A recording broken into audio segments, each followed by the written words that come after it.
Cylinder বিস্ফোরণ থেকে আগুনে ৩০টি গাড়ি ও বেশ কয়েকটি ঘরবাড়ি পুড়ে গেছে। স্থানীয়রা জানান, এলপি গ্যাস স্টেশনের পাশে থাকা গ্যারেজের ৩০টি পুড়ে গেছে। এছাড়া পাম্পের ৩ পাশে থাকা বেশ কয়েকটি বসতঘর পুড়ে ধ্বংসস্তূপে পরিণত হয়। এছাড়া ১৪,০০০ লিটার ধারণ ক্ষমতার গ্যাস ট্যাঙ্ক বিস্ফোরণে চারপাশে গ্যাস ছড়িয়ে পড়ায় আতঙ্কে আছেন এলাকাবাসী। প্রশাসনের নির্দেশনার কারণে বন্ধ রেখেছেন ঘরের চুলা। ২৫ থেকে ৩০টা গাড়ি এই পুরা গেছে, তার মধ্যে সম্পূর্ণ পুড়ে গেছে ১৪-১৫টা গাড়ি, যেগুলো কোনো ধরনের কোনো কাজ করা যাবে না। এখানে কিছুই নেই। এই যে গ্যারেজের মধ্যে আমাদের মাল সামানা যেগুলি ছিল সব শেষ।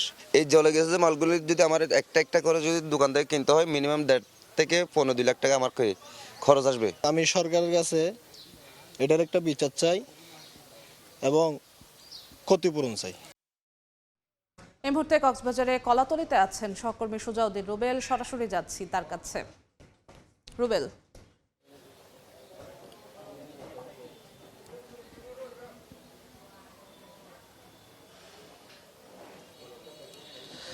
কক্সবাজারে যে গ্যাস পাম্পে অগ্নিকাণ্ডের ঘটনা ঘটেছে, এই অগ্নিকাণ্ডের ঘটনায় গ্যাস এবং যে আগুনের সেটি নিয়ন্ত্রণে রয়েছে সর্বশেষ পরিস্থিতি। আর ১০ জন অগ্নিদগ্ধ হয়েছে, যার মধ্যে ৬ জন গুরুতর অবস্থায় চট্টগ্রাম মেডিকেল কলেজ হাসপাতালে চিকিৎসাধীন রয়েছে।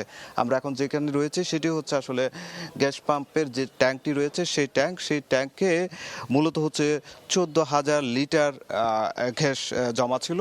গতকাল অগ্নিকাণ্ডের পর দীর্ঘ ৫ ঘন্টা ধরে এখান থেকে গ্যাস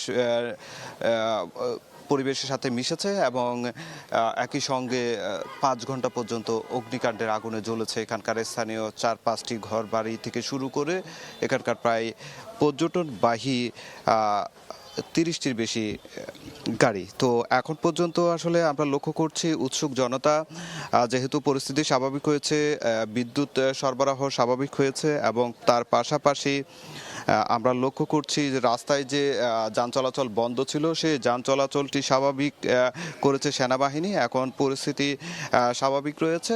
এরপরে আমরা লক্ষ্য করছি যেহেতু যে গ্যাস পাম্পটি রয়েছে সেই গ্যাস পাম্পে বিপুল সংখ্যক মানুষ আসছে এবং তারা এই যে অগ্নিকাণ্ডের ঘটনাগুলো দেখছে।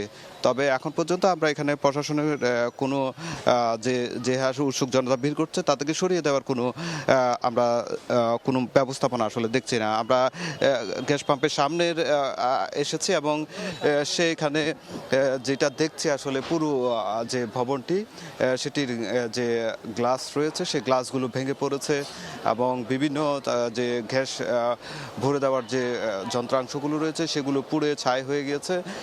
খুব বিধ্বস্ত অবস্থা। শুধু এই গ্যাস পাম্পের আশপাশে যে গ্যারেজ ছিল সেই গ্যারেজগুলো কিন্তু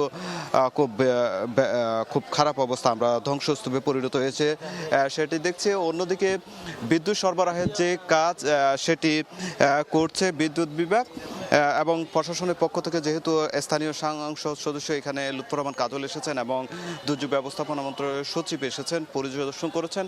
তারা বলেছেন ৩ সদস্যের একটি প্রতিনিধি দল গঠন করা হয়েছে, যারা জড়িত তাদের বিরুদ্ধে ব্যবস্থা নেওয়া হবে। আর ফায়ার সার্ভিস বলেছে এখন পর্যন্ত তাদের যে অগ্নিকাণ্ডের ঘটনা ঘটেছিল তাদের গাফিলতি রয়েছে, তাদের কোনো যে আগুন নেভানোর যন্ত্রাংশ ছিল না। তো এই ছিল আমার কাছে সবশেষ। সহকর্মী সুজাউদ্দিন রুবেল যুক্ত হয়েছিলেন কক্সবাজারের কলাতলি থেকে।